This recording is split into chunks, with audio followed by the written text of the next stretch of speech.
learn more from what you are than what you teach. എല്ലാ പ്രേക്ഷകർക്കും smart പേരൻസിലേക്ക് സ്വാഗതം.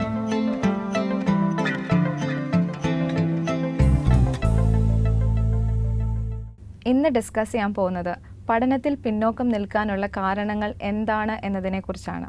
ഇന്ന് നമ്മോടൊപ്പം ഉള്ളത് Riwaq Ihram cultural and charity ദുബായിയുടെ ഡയറക്ടർ ഇൻ ട്രെയിനിങ് ആയ മിസ്റ്റർ അബ്ദുൾ മാണിപുരമാണ്. Sir, welcome to our smart parents. Vacation കഴിഞ്ഞിട്ട് കുട്ടികൾ സ്കൂളിൽ പോകാൻ തുടങ്ങിക്കഴിഞ്ഞു. അതോടൊപ്പം പേരൻസിൻ്റെ ടെൻഷനും കൂടിക്കഴിഞ്ഞെന്ന് വേണമെങ്കിൽ പറയാം. ഓരോ ഫസ്റ്റ് ഡേ തന്നെ പേരൻസിൻ്റെ ടെൻഷൻസ് ആണ്. എങ്ങനെയാണ് കുട്ടി ക്ലാസ്സിൽ അക്കാഡമിക്കലി പഠിക്കുന്നതിൽ, അതുപോലെ തന്നെ മാർക്സ് സ്കോർ ചെയ്യുന്നതിലൊക്കെ പേരൻസിന് ടെൻഷനുണ്ട്. അപ്പോൾ ഈ പഠിക്കാൻ പുറകോട്ടുള്ള കുട്ടികളെ നമ്മൾ എങ്ങനെ ഐഡൻറ്റിഫൈ ചെയ്യാൻ പറ്റും? മാഡം പറഞ്ഞത് വളരെ കറക്റ്റാണ്.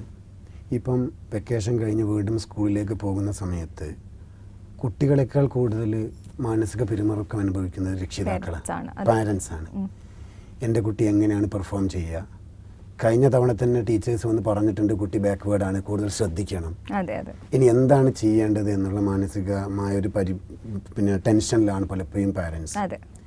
ഇത് പൊതുവേ നമ്മുടെ സ്കൂളുകളിൽ ഏതാണ്ട് ഒരു 20% കുട്ടികൾ, ഫിൽട്ടർ ചെയ്യപ്പെടാത്ത സ്കൂളുകളാണെങ്കിൽ 20% കുട്ടികൾ സാധാരണയായിട്ട് പഠനത്തിൽ പുറകോട്ട് പോകുന്ന ഒരു കാഴ്ചയാണ് ഞാൻ എൻ്റെ ഒരു അനുഭവത്തിൽ കണ്ടുവരുന്നത്. ഫിൽട്ടർ ചെയ്യപ്പെടുത്താത്തെന്ന് പറഞ്ഞു കഴിഞ്ഞാൽ 1ാം ക്ലാസ്സിൽ നിന്ന് 100% പാസ് മാർക്ക് കിട്ടിയ കുട്ടിയെ മാത്രമേ 2ാം ക്ലാസ്സിലേക്ക് പ്രൊമോഷൻ കൊടുക്കുന്നുള്ളൂ.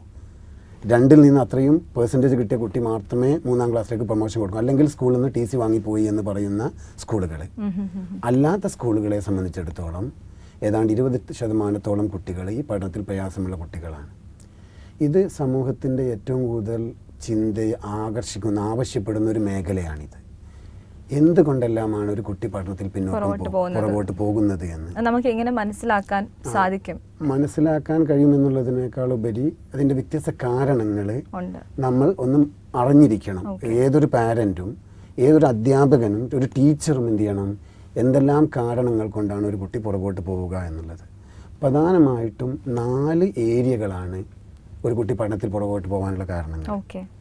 അത് പ്രധാനപ്പെട്ട ഒരു കാരണം, ഒന്ന് സ്കൂൾ തന്നെയാവാം കുട്ടി പഠനത്തിൽ പുറകോട്ട് പോകാൻ, അല്ലെങ്കിൽ കുടുംബമാവാം ഒരു കുട്ടി പഠനത്തിൽ പുറകോട്ട് പോകാനുള്ള കാരണം, അതല്ലെങ്കിൽ കുട്ടിയുടെ ചുറ്റുപാടുകൾ സൊസൈറ്റി ആവാം ഒരു കുട്ടി പഠനത്തിൽ പുറകോട്ട് പോകാൻ, 4ാമത്തേത് കുട്ടി തന്നെയാവാം പുറകോട്ട് പോകാനുള്ള കാരണം. ഈ 4 ഏരിയകളിൽ ഏതാണ് എൻ്റെ കുട്ടി പുറകോട്ട് പോകാനുള്ളത് എന്ന് ഞാൻ മനസ്സിലാക്കിയിട്ട് അതിനുള്ള പരിഹാരം കൊടുക്കുകയാണ് സത്യത്തിൽ വേണ്ടത്. പക്ഷെ അതിന് പകരമായിട്ട് ഇന്ന് രക്ഷിതാക്കൾ ചെയ്യുന്നത് യാതൊരു കാരണമില്ലാതെ കുട്ടികളെ നിർബന്ധിപ്പിക്കുന്നു, ഫോഴ്സ് ചെയ്യുന്നു, പണിഷ്മെൻറ്റ് ചെയ്യുന്നു. ഈ ഫോഴ്സ് ചെയ്യലും പണിഷ് ചെയ്യലും എല്ലാം രക്ഷിതാക്കൾ കരുതുന്നത് അതുകൊണ്ട് എൻ്റെ കുട്ടി നന്നാകുമെന്നാണ്. സത്യത്തിൽ അത് കുട്ടികൾക്ക് ഏറ്റവും വലിയ ഡാമേജ് ആണ് എന്ത് ചെയ്യുന്നത്, ഉണ്ടാക്കുന്നത്. മനസ്സിലാക്കിയാണ് പലപ്പോഴും എന്ത് ചെയ്ത് കുട്ടികൾ പെരുമാറുന്നത്. രണ്ടാമതായിട്ട് സ്വന്തം കുടുംബത്തിലെ പ്രശ്നമെന്ന് പറഞ്ഞാൽ ഹസ്ബൻഡും വൈഫുമുള്ള പ്രശ്നമാവാം, വീട്ടിലെ സിറ്റുവേഷൻസ് ആവാം, വീട്ടിൽ പഠിക്കുന്ന സാഹചര്യങ്ങളാവാം. വീടാണ് അല്ലെങ്കിൽ ഫാമിലിയാണ് പ്രശ്നമെങ്കിൽ ആദ്യം മാറേണ്ടത് ഫാമിലിയാണ്, എന്നിട്ടേ കുട്ടിയെ മാറ്റാൻ കഴിയൂ. ഇനി സ്കൂളാണെങ്കിൽ സ്കൂളിനെ സംബന്ധിച്ചിടത്തോളം സ്കൂളിലെ സിറ്റുവേഷൻ മാറ്റാൻ ഒരു രക്ഷിതാവിന് കഴിയില്ല. സ്കൂൾ അതേ സിസ്റ്റത്തിൽ തന്നെ പോകും. ആ സിസ്റ്റത്തിൽ നിന്നുകൊണ്ട് കുട്ടിയെ എങ്ങനെ ഹെൽപ്പ് ചെയ്യാമെന്നുള്ളതാണ് എന്ത് ചെയ്യേണ്ടത്, ഒരു രക്ഷിതാവ് മനസ്സിലാക്കേണ്ടത്. അതിന് പിന്നെ 3ാമത് ഞാൻ പറഞ്ഞു, സമൂഹത്തിലും കുട്ടിക്ക് ഒരു രക്ഷിതാവിനെ സംബന്ധിച്ചിടത്തോളം മാറ്റം വരുത്താൻ പ്രയാസമാണ്. The society is like that, it may go like ഇതുപോലെ തന്നെ പോയി. പിന്നെ നമുക്ക് ഇടപെടാനുള്ളത് കുട്ടിയാണ്. കുട്ടി നമ്മുടെ കുട്ടിയല്ലെങ്കിലും സമൂഹത്തിലാണെങ്കിലും സ്കൂളിലാണെങ്കിലും ഒക്കെ നമ്മളെ കയ്യിലും നമുക്ക് ഇടപെടാൻ പറ്റുന്നതുമായത് നമ്മുടെ കുട്ടി നമ്മുടെ മുമ്പിലുണ്ട്. ആ കുട്ടിയിൽ നമുക്ക് മാറ്റം വരുത്താൻ ഞാൻ ഒരു രക്ഷിതാവ് എന്ന നിലയിൽ ഞാൻ തയ്യാറായി കഴിഞ്ഞാൽ ഒരുപാട് എനിക്ക് മാറ്റം വരുത്താൻ സാധിക്കും. ഈ കുട്ടി എന്ന് പറഞ്ഞല്ലോ, ഇപ്പൊ കുട്ടി പഠിത്തത്തിൽ പുറകോട്ടാണെന്ന് ഇപ്പം നമ്മൾ അറിയുന്നത് നമ്മളുടെ ടീച്ചേഴ്സ് പറഞ്ഞിട്ടോ അല്ലെങ്കിൽ നമ്മളിപ്പം നമ്മൾക്ക് തന്നെ മാർക്ക് വരുമ്പോൾ നമുക്ക് അറിയാൻ പറ്റും. അപ്പം വേറെ ഇപ്പം ആ കുട്ടിയിൽ എന്തുകൊണ്ടാണെന്നുള്ള ഇപ്പം ഈ പറയുന്ന കുടുംബം ഇതെങ്ങനെ നമ്മൾ ഐഡന്റിഫൈ ആസ് എ പേരന്റ്, ഒരു അമ്മ എന്നുള്ളക്ക് അല്ലെങ്കിൽ അച്ഛൻ എന്ന നിലയ്ക്ക് അവരെങ്ങനെ ഐഡന്റിഫൈ ചെയ്യും ഇതെല്ലാം ഉള്ള കാര്യങ്ങൾ? കുട്ടിയുടെ പഠിത്തത്തിൽ കുട്ടി കാണിക്കുന്ന വ്യത്യാസങ്ങളിലാണോ? അല്ല, അതായത് കുട്ടി പഠനത്തിൽ പുറകോട്ടാണ് എന്നുള്ളതിന് കുട്ടിക്ക് പാസ് മാർക്കെങ്കിലും പരിശീലനം കിട്ടുന്നില്ല എങ്കിൽ ബേസിക്കലി അത് കുട്ടി പുറകിലാണ് എന്ന് നമ്മൾ മനസ്സിലാക്കി. ഓക്കെ. ഇനി അതിന് ശേഷം നമുക്ക് ചെയ്യാൻ പറ്റുന്നത് ഒന്ന്, ഒരിക്കലും ഇതിൻ്റെ കാരണങ്ങൾ ഒരു വിശാലമായ ഒരു ഏരിയയാണ്. അതെ അതെ. കുട്ടിയിലുള്ളതാവട്ടെ സമൂഹത്തിലുള്ളതാവട്ടെ അത് നിരന്തരമായ പരിശീലനം ആവശ്യമുള്ളൊരു ഏരിയയാണ്. ഒരു പാരൻറ്റിങ് എന്ന് പറയുന്നത് ഭൂമി ലോകത്ത് ഏത് ജോലിക്കും എന്ത് വേണം, പരിശീലനം ആവശ്യമുണ്ട്. അതെ അതെ. പക്ഷെ ഇന്ന് ഒരു പരിശീലനവും കിട്ടാതെ ലഭിക്കുന്ന ഒരു ജോലിയാണ് എന്ത്, പാരന്റിങ് എന്ന് പറയുന്നത്. സത്യത്തിൽ ഏറ്റവും കൂടുതൽ പരിശീലനം ആവശ്യമുള്ള ഒരു ഏരിയ ആണ് എന്ത്, പാരന്റിങ്. എങ്ങനെ നല്ലൊരു പാരന്റിങ് നടത്താമെന്ന്. ഒരു പക്ഷെ ഒരു രാജ്യം ഭരിക്കുന്നതിനേക്കാളും പ്രയാസമാണ് ഒരു പാരന്റായിട്ട് ഒരു കുട്ടിയെ വളർത്തിയെടുക്കുക എന്നുള്ളത്. ആ ഒരു മേലെ ഒരുപാട് പരിശീലനം ആവശ്യമുണ്ട്. എങ്കിലും ഇത് ഐഡന്റിഫൈ ചെയ്യുക എന്ന് പറഞ്ഞാൽ കുട്ടിയിലുള്ള പ്രശ്നം, കുട്ടിയിലുള്ള പ്രശ്നം എന്ന് പറയുമ്പോൾ അത് തന്നെ 3 ഏരിയകളിൽ ഉണ്ടാവും. ഒന്ന് മെഡിക്കലായ പ്രോബ്ലം ആവാം, അല്ലെങ്കിൽ സൈക്കോളജിക്കലായ പ്രോബ്ലം ആവാം, അല്ലെങ്കിൽ സൈക്കോ എഡ്യൂക്കേഷണലായ പ്രോബ്ലം ആവാം. ഈ 3 ഏരിയയിൽ ആവാം. മെഡിക്കലായ പ്രോബ്ലം ഒരുപക്ഷെ വളരെ പെട്ടെന്ന് തന്നെ ഐഡന്റിഫൈ ചെയ്തേക്കാം. ചിലപ്പം കേൾവിശക്തി കുറവായിരിക്കാം, കാഴ്ചശക്തി കുറവായിരിക്കാം, അതുപോലുള്ള കാര്യങ്ങൾ അതുപോലും പലപ്പോഴും ഐഡന്റിഫൈ ചെയ്യാതെ പോകുന്ന ഒരു കൗൺസിലർ നിലയിൽ 4ലും 5ലും എത്തിയിട്ട് പോലും കാഴ്ചശക്തിയുടെ കുറവ് കൊണ്ടാണ് ഈ കുട്ടി പഠിക്കാത്തത് എന്നറിയാതെ, കുട്ടിയുടെ മടി കൊണ്ടാണ്, കുട്ടിയുടെ അനുസരണക്കേട് കൊണ്ടാണ് എന്ന് പറഞ്ഞുകൊണ്ട് ഒരുപാട് പണിഷ്മെന്റ് കൊടുക്കുന്ന രക്ഷിതാക്കളും അധ്യാപകരും ഈ ഇത്രയും സയൻസും വന്നിട്ട് പോലും അങ്ങനെയുള്ള അവസ്ഥകൾ പോലുമുണ്ട്. മറ്റൊന്ന് സൈക്കോളജിക്കലായ പ്രോബ്ലംസ് എന്ന് പറയുന്നത് കോണ്ടക്ട് ഡിസോർഡർ, പെരുമാറ്റ വൈകല്യങ്ങൾ, അതേ രൂപത്തിൽ ലേണിംഗ് ഡിസബിലിറ്റി, പഠന വൈകല്യം എന്ന് പറയുന്ന ഒരു ഏരിയ ഉണ്ട്. അത് തന്നെ 3 എണ്ണം ഉണ്ട്. പഠന വൈകല്യം എന്ന് പറയുന്നത് ഡിസ്ലെക്സിയ, ഡിസ്കാൽക്കുലിയ, ഡിസ്ഗ്രാഫിയ. ഡിസ്ലെക്സിയ എന്ന് പറഞ്ഞാൽ വായിക്കാൻ പ്രയാസമുള്ള കുട്ടി. ഈ ലേണിംഗ് ഡിസബിലിറ്റി ഉള്ള കുട്ടി എന്ന് പറഞ്ഞാൽ സാധാരണയോ അതിൽ കൂടുതലോ ബുദ്ധിയുള്ള കുട്ടികളായിരിക്കും. IQ ടെസ്റ്റ് ചെയ്ത് കഴിഞ്ഞാൽ ഈ കുട്ടികൾ average or above average intellectual capacity ഉണ്ടാവും. എന്നിട്ടും ഈ കുട്ടികൾക്ക് എഴുത്ത്, വായന, കണക്ക് ഈ 3ലോ അല്ലെങ്കിൽ 3ലേതെങ്കിലും 1ലോ പ്രയാസമുള്ളതിനാണ് ലേണിംഗ് ഡിസബിലിറ്റി എന്ന് പറയുന്നത്. ഡിസ്ലെക്സിയ എന്ന് പറഞ്ഞാൽ വായിക്കാൻ പ്രയാസമുള്ള കുട്ടികൾ, ഡിസ്ഗ്രാഫിയ എന്ന് പറഞ്ഞാൽ എഴുതാൻ പ്രയാസമുള്ള കുട്ടികൾ, ഡിസ്കാൽക്കുലിയ എന്ന് പറഞ്ഞാൽ കണക്കിൽ പ്രയാസമുള്ള കുട്ടികൾ. ചിലപ്പോൾ 3ലും പ്രയാസമുണ്ടായേക്കാം, ചിലപ്പോൾ ഏതെങ്കിലും 1ലായിരിക്കും പ്രയാസമുണ്ടാക്കാം. വായിക്കാൻ പ്രയാസമുള്ള കുട്ടി എന്ന് പറഞ്ഞാൽ ഡിസ്ലെക്സിയ എന്ന് പറഞ്ഞാൽ ഈ കുട്ടി വായിക്കുന്ന സമയത്ത് അക്ഷരങ്ങൾ വിട്ടുപോകും, അല്ലെങ്കിൽ പുതിയ അക്ഷരങ്ങൾ ഇവർ കൂട്ടിച്ചേർക്കും, തന്നെ കൂട്ടിച്ചേർക്കും, പുതിയ പദങ്ങൾ കൂട്ടിച്ചേർക്കും.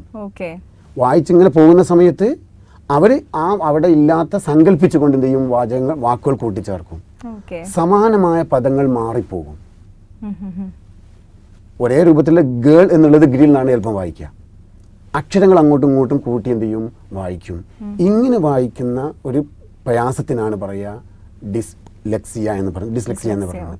ഇതേ പ്രയാസം റൈറ്റിംഗിൽ വരുമ്പോഴാണ് എന്ത് ചെയ്യുന്നത്, ഡിസ്ഗ്രാഫിയ. അക്ഷരങ്ങൾ മാറിപ്പോകുന്നു, വാക്കുകൾ മാറിപ്പോകുന്നു.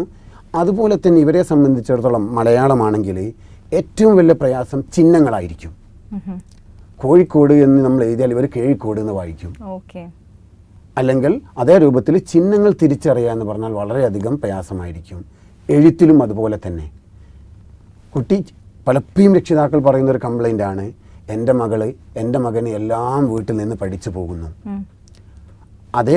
ഞാൻ എല്ലാ ചോദ്യങ്ങളും ചോദിക്കും, എൻ്റെ മകനോട് ചോദ്യങ്ങൾ ആൻസർ പറഞ്ഞു തരികയും ചെയ്യുന്നു. സ്കൂൾ പരീക്ഷ എഴുതി ആൻസർ പേപ്പർ കിട്ടുമ്പോൾ മാർക്കില്ല.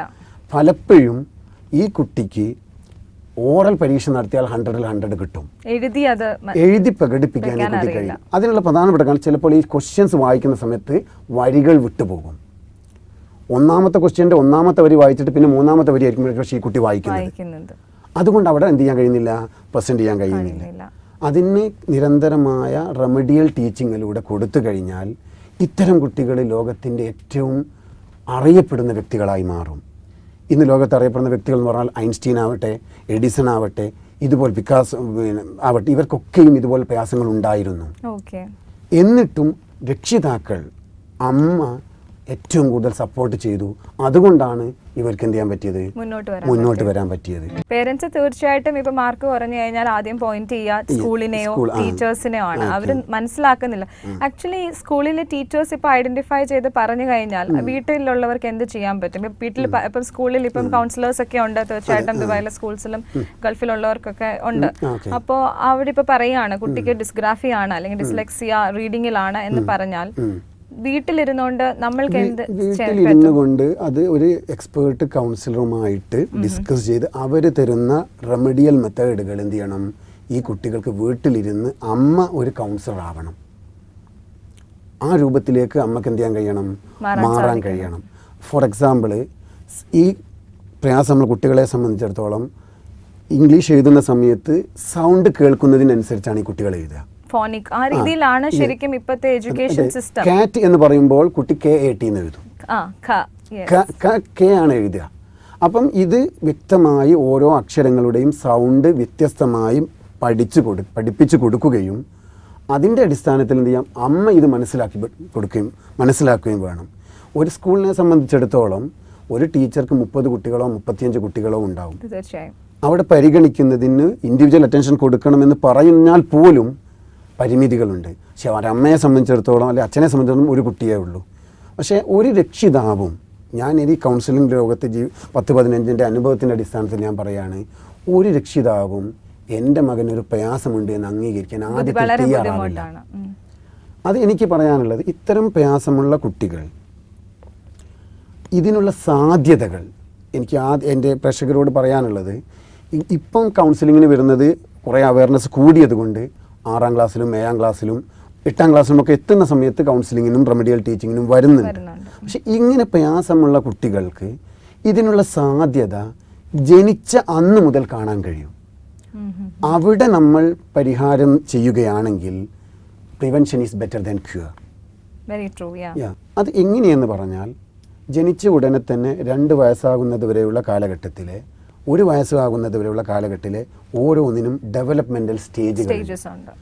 ആ ഡെവലപ്മെൻ്റൽ സ്റ്റേജുകൾ നോർമലി ഇത്തരം പ്രയാസമുണ്ടാവാൻ സാധ്യതയുള്ള കുട്ടികളിൽ ഞാൻ കണ്ടത് എന്താണെന്ന് വെച്ചാൽ, ഒന്നുകിൽ അത് ഡിലേ ആയിരിക്കും, മൈൽസ്റ്റോൺസ് ഡിലേ ആയിരിക്കും, അല്ലെങ്കിൽ സ്കിപ്പ് ചെയ്തു പോകും.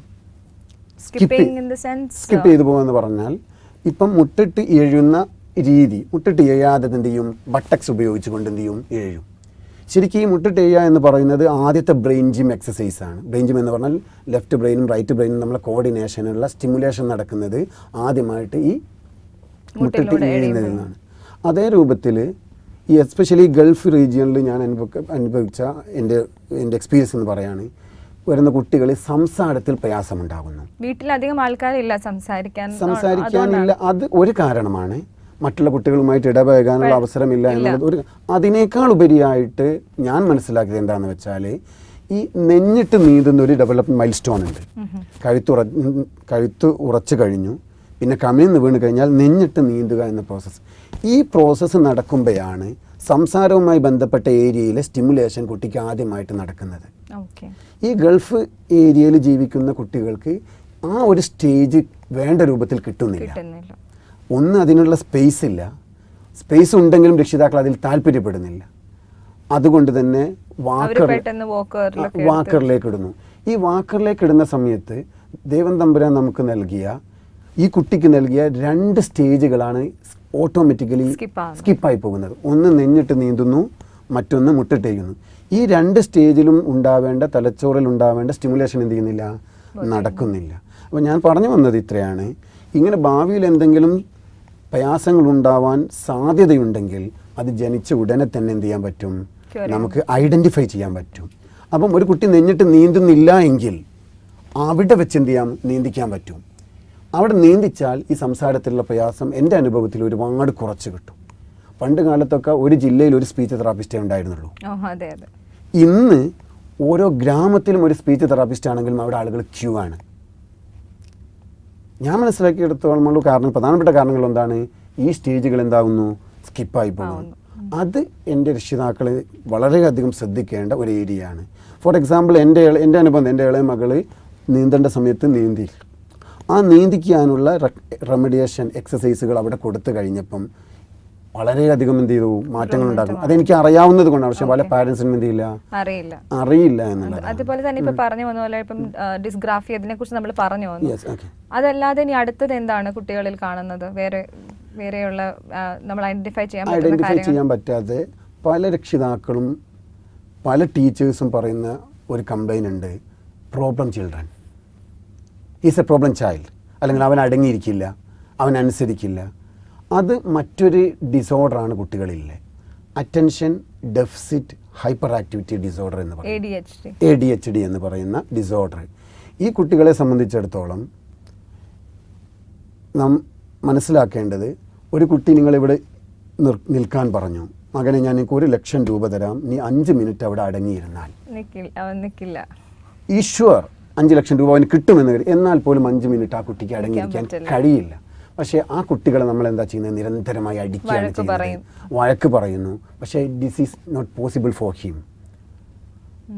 അതുപോലെ എന്താണ്, ഇങ്ങനെ അടങ്ങിയിരിക്കാതെ തന്നെ അറ്റൻഷനിൽ പ്രോബ്ലം ഉണ്ടാകുന്നതാണ് ADD, അറ്റൻഷൻ ഡെഫിസിറ്റ് ഡിസോർഡർ. ഇവരാരും ശ്രദ്ധിക്കില്ല. ഒരു ക്ലാസ്സിൽ ആ പാവാണ്, അവൻ കച്ചറൊന്നുമില്ല, പക്ഷേ പരീക്ഷയ്ക്ക് എന്ത് ചെയ്യില്ല, മാർക്ക് കിട്ടില്ല.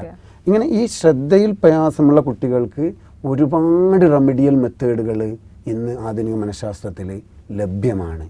അറ്റൻഷൻ പ്രോബ്ലം കുട്ടികൾ, പഠനത്തിൽ പ്രയാസമുള്ള കുട്ടികളെ ബഹുഭൂരിപക്ഷം എടുത്തു നോക്കിയാലും അവരെ അറ്റൻഷൻ സ്പാൻ കുറവായിരിക്കും. ശ്രദ്ധിച്ചിരിക്കാൻ കോൺസെൻട്രേഷൻ അത്രയും ഇല്ല, കുറേ നേരം അങ്ങനെ ഇരിക്കാൻ പറ്റില്ല, ഇരിക്കാൻ കഴിയില്ല, ഇരുന്നേക്കാം, പക്ഷേ ഡിസ്ട്രാക്റ്റഡ്. ഓരോ ഇപ്പൊ പറഞ്ഞ ഡിസ്ലെക്സിയ പറയുന്നത് അല്ലെങ്കിൽ ADHD ഓരോന്നിനും അതിൻ്റെതായ ആക്ടിവിറ്റീസ് ഉണ്ടോ കുട്ടികൾ? ഓരോന്നിനും സ്പെസിഫിക് ആയിട്ട് തന്നെ റെമഡിയൽ രീതികളുണ്ട്. Okay, what are the remedies? ഈ പറയുന്ന ADHD ഉള്ള ഒരു കുട്ടിക്ക് എന്താ ഉള്ള? ADHD ഉള്ള ഒരു കുട്ടിയാണെങ്കിൽ നമ്മൾ സാധാരണയായിട്ട് കൊടുക്കാറുള്ളത് ഒന്ന് കളറിംഗ് ആണ്. ചെറിയ കുട്ടികൾക്ക് LKG കളറിങ്ങിനുള്ള സംഭവം വലിയ കുട്ടികൾക്കും കൊടുക്കാം. അത് കൊടുക്കുന്ന സമയത്ത് കള്ളിക്ക് പുറത്ത് പോവാതെ ചെയ്യാൻ അവരെ പ്രോത്സാഹിപ്പിക്കുക. നമ്പർ 2, ചെറിയ ചെറിയ മാലകൾ കോർക്കാൻ ഈ കുട്ടികൾക്ക് കൊടുക്കാം. പിന്നെ ഈ ADHD കുട്ടികളെ സംബന്ധിച്ചിടത്തോളം ഞാൻ ജസ്റ്റ് നടക്കുന്ന ഒരു സംഭവം ഞാൻ നിങ്ങൾക്ക് ഒരു ഡെമോ കാണിച്ചു തരാം. എങ്ങനെയാണെന്ന് വെച്ചാൽ, ഞാൻ വളരെയധികം കഷ്ടപ്പെട്ട് എൻ്റെ മകനെ എവിടെ പഠിക്കുക എന്ന് പറയും. അങ്ങനെ പറയുന്ന സമയത്ത് മകന് 1 മിനിറ്റ് ഇരിക്കുമ്പോഴേക്കും, ഉമ്മ എനിക്കൊരു ഗ്ലാസ് വെള്ളം വേണം. ഓക്കെ, വെള്ളം കുടിച്ചു വരുമെന്ന് പിന്നെ ഇരിക്കുമ്പോഴേക്കും, ഉമ്മ എനിക്ക് ജസ്റ്റ് ഒന്ന് ടോയ്ലറ്റ് പോകണം. സെക്കൻഡായിട്ട് പുതിയ ഓരോരോ സംഭവങ്ങൾ എന്ത് ചെയ്യാണ് ഈ കുട്ടികൾ പറഞ്ഞിരിക്കും. അപ്പം അവിടെ പറയേണ്ടത് എന്താണെന്ന് വെച്ചാൽ, ഓക്കെ മോനെ വെള്ളം കുടിക്കാം, ഈ കാര്യം കഴിഞ്ഞിട്ട് ഇപ്പം എനിക്ക് എഴുന്നേറ്റ് പോകണം ഉമ്മ, ഇല്ല മോനെ ഇത് പഠിച്ചു കഴിഞ്ഞു. അവരോട് ദേഷ്യപ്പെട്ട് പറയുന്നതാണോ? അല്ല, സ്ട്രിക്റ്റ് ആയിട്ട് പറയുന്നത്. യെസ്, ഒരിക്കലും ഈ കുട്ടികൾ firmness without anchor is A form of love. Okay, that's great. അത് വളരെ ഒരു പോയിന്റ് ആണ്. നമ്മൾ ഫേമും ആയിരിക്കണം, നമ്മുടെ ദേഷ്യം മുഖത്ത് കാണാനും പാടില്ല. അല്ല, ഉള്ളിൽ ദേഷ്യം ഉണ്ടാവരുത്. That is important thing. ഇതെനിക്ക് പറയുമ്പോൾ പറയാം, it is very easy to say. പറയാൻ വളരെ എളുപ്പമാണ്. ആ ദേഷ്യം ഉണ്ടാവരുത്. ഉണ്ടാവാതെ ഫേം ആവുക എന്ന് പറയുന്നതാണ് it is A form of love. അത് കഴിഞ്ഞാൽ ഈ കുട്ടികൾ എന്ത് ചെയ്യണം, കളിക്കാം. ഒരിക്കലും 1 മണിക്കൂറോ 2 മണിക്കൂറോ കുട്ടികൾ ഇരുത്താൻ കഴിയില്ല എന്ന് രക്ഷിതാക്കൾ മനസ്സിലാക്കുക. ആ അരമണിക്കൂറോ 15 മിനിറ്റോ അവസരം ഫേമായിട്ട് നിൽക്കുകയും ചെയ്യാം. ഓക്കെ സാർ, ഇപ്പോൾ പറഞ്ഞ പോലെ ഡിസോർഡേഴ്സിന്റെ കാര്യം പറഞ്ഞു, ഇനിയും ഉണ്ടോ കുട്ടികളിൽ? ഒരുപാട് മേഖലയുണ്ട്. ഫോർ എക്സാമ്പിൾ ഇമോഷണൽ ഡിസോർഡർ ഉണ്ട്, കോണ്ടാക്ട് ഡിസോർഡർ ഉണ്ട്, അങ്ങനെ തുടങ്ങി വ്യത്യസ്തം. എങ്കിലും പ്രധാനമായിട്ടും കുട്ടികളിൽ കണ്ടുവരുന്ന ഡിസോർഡർ പ്രധാനപ്പെട്ട കാര്യങ്ങൾ ഇതും എക്സ്പ്ലെയിൻ ചെയ്യണമെങ്കിൽ ഒരുപാട് സമയം നമുക്ക് ആവശ്യമുണ്ട്. ഡീറ്റെയിൽഡ് ആയിട്ട് നമ്മൾ മനസ്സിലാക്കേണ്ടതാണ്. പക്ഷേ ഇത് സമൂഹം വളരെയധികം ശ്രദ്ധ പതിപ്പിക്കേണ്ട ഒരു ഏരിയയാണിത്. കാരണം എല്ലാവരും പറയും ഇത് കുട്ടിയുടെ പ്രശ്നമാണ്, അവൻ്റെ അനുസരണക്കേട് കൊണ്ടാണ്, അവൻ്റെ മടി കൊണ്ടാണ്, ബ്ലെയിം ചെയ്ത്. എനിക്ക് രക്ഷിതാക്കളോട് പറയാനുള്ളത്, നോ ചൈൽഡ് ഈസ് ലേസി. ഒരു കുട്ടിയും മടിയനല്ല. No child is disobedient. ഒരു കുട്ടിയും അനുസരണക്കേട് കാണിക്കുന്നില്ല. Child is not a problem. കുട്ടിയല്ല പ്രശ്നം, ചൈൽഡ് ഹാസ് എ പ്രോബ്ലം. അവനാണ് പ്രശ്നം. അവിടെ ഈ കുട്ടിയല്ല, കുട്ടിയിലാണ് പ്രശ്നം. കുട്ടിയാണ് പ്രശ്നമെങ്കിലാണ് നമ്മൾ അടിച്ചിട്ടും ചീത്ത പറഞ്ഞിട്ടും കാര്യമുള്ളൂ. ഈ കുട്ടിയിലുള്ള പ്രശ്നം നമ്മൾ കണ്ടെത്തുകയും അതിന് റെമഡിയേഷൻ കണ്ടെത്തുകയും ചെയ്യുമ്പോൾ ഒരുപാട് മാറ്റങ്ങളുണ്ടാവും.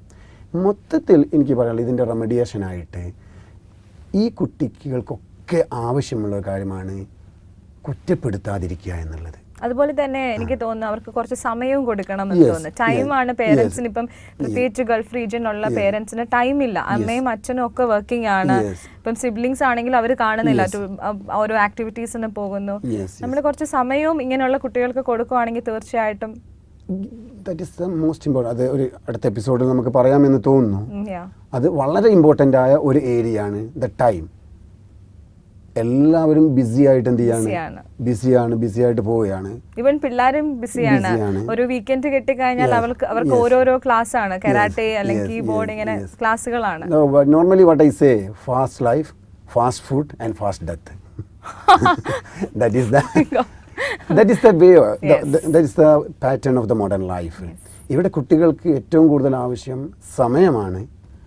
ആ സമയം എന്ന് പറയുന്നത് ഫാമിലിയിൽ ആകെ മാറ്റുന്ന ഒരു സംഭവമാണ് സമയം എന്നുള്ളത്. എസ്പെഷ്യലി കുടുംബ ബന്ധങ്ങൾ, മറ്റ് ബന്ധങ്ങളിലൊക്കെ ഏറ്റവും കൂടുതൽ മാറ്റം വരുത്താൻ പറ്റുന്ന ഒരു ഏരിയ ആണ്. ഇതൊന്ന് അവെയർ ആയാൽ തന്നെ ഇങ്ങനെയൊക്കെ പ്രയാസങ്ങൾ കുട്ടികളിലുണ്ട്, കുട്ടിയുടെ മടി കൊണ്ടല്ല എന്ന് മനസ്സിലാക്കി കഴിഞ്ഞാൽ തന്നെ കുട്ടികളോടുള്ള സമീപനത്തിൽ ഒരുപാട് മാറ്റം വരും എന്നാണ് ഉദ്ദേശിക്കുന്നത്. നമ്മളിപ്പോൾ ഈ പറഞ്ഞു വന്ന കാര്യങ്ങളുമായിട്ട് റിലേറ്റ് ചെയ്ത് കുറേ മെയിൽസ് എനിക്ക് വന്നിട്ടുണ്ട്. അതിൽ ഞാൻ ഒരു മെയിൽ വായിക്കാം. ദിവ്യയാണ് ചോദിച്ചിരിക്കുന്നത്. ദിവ്യയുടെ പ്രോബ്ലം, മോള് ഗ്രേഡ് 2-ലാണ്. ആ മോള് മിറർ ഇമേജ് എഴുതുന്നു. ഇംഗ്ലീഷ് ലെറ്റേഴ്സ് DB, അതുപോലെ തന്നെ F ഒക്കെ F തന്നെ തിരിച്ചെഴുതുന്നു. Dയും Bയും കൺഫ്യൂസ്ഡ് ആണ് ഇപ്പോഴും. ഇപ്പൊ ഗ്രേഡ് 2-ലായി. അപ്പം റൈറ്റിങ്ങിലൊക്കെ പ്രോബ്ലംസ് കാണിക്കുന്നു. അതുപോലെ തന്നെ നമ്മൾ പറഞ്ഞ ഫോണിക്കിലുള്ള പ്രശ്നമൊക്കെ കാണിക്കുന്നുണ്ട്. കുട്ടി കാറ്റിന് KAT എഴുതുന്നുണ്ട്.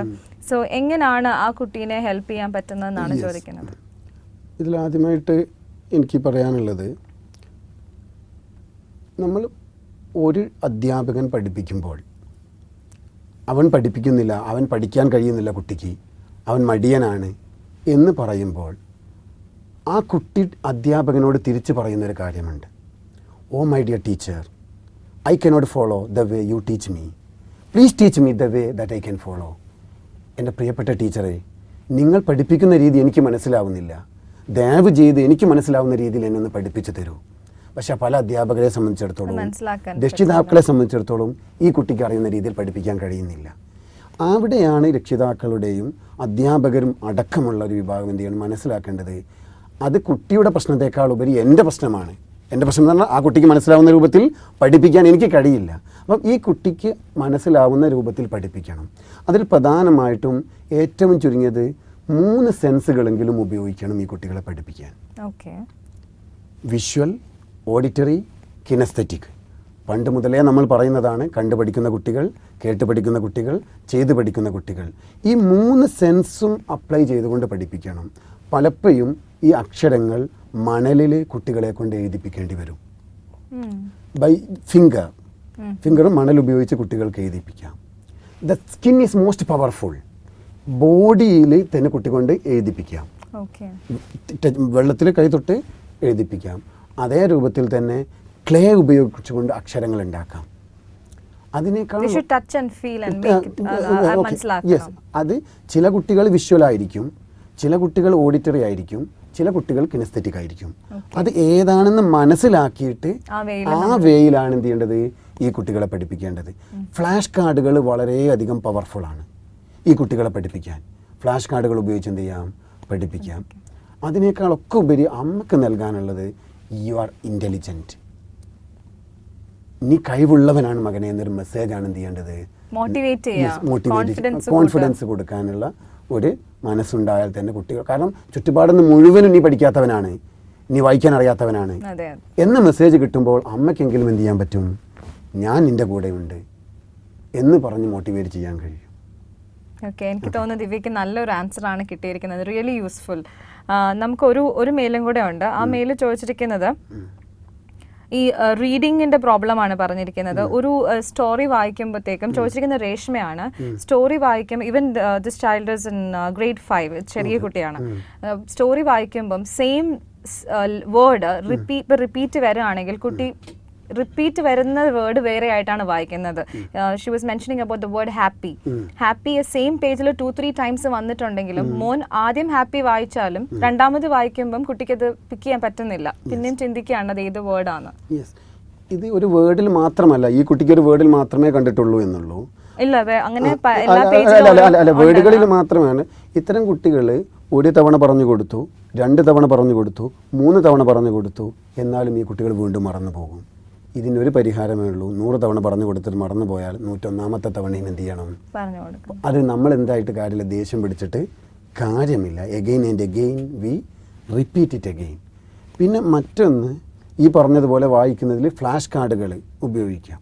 മറ്റൊന്ന്, ഏതൊക്കെ പദങ്ങളാണ് ഒരു 4 പേജ് വായിക്കുമ്പോൾ ഏതൊക്കെ പദങ്ങളാണ് എന്ന് ഐഡൻറ്റിഫൈ ചെയ്തിട്ട് ആ പദങ്ങൾ മാത്രം എടുത്തുകൊണ്ട് എന്ത് ചെയ്യാം, കുട്ടികൾക്ക് ആവർത്തിച്ച് വായിപ്പിച്ച് മനസ്സിലാക്കി കൊടുത്തു കഴിഞ്ഞാൽ ഒരു പരിധിവരെ വളരെ എളുപ്പത്തിൽ, ആകെ 5-10 പദങ്ങളായിരിക്കും ഒരു പക്ഷേ കുട്ടിക്ക് പ്രയാസം ഉണ്ടാവുക.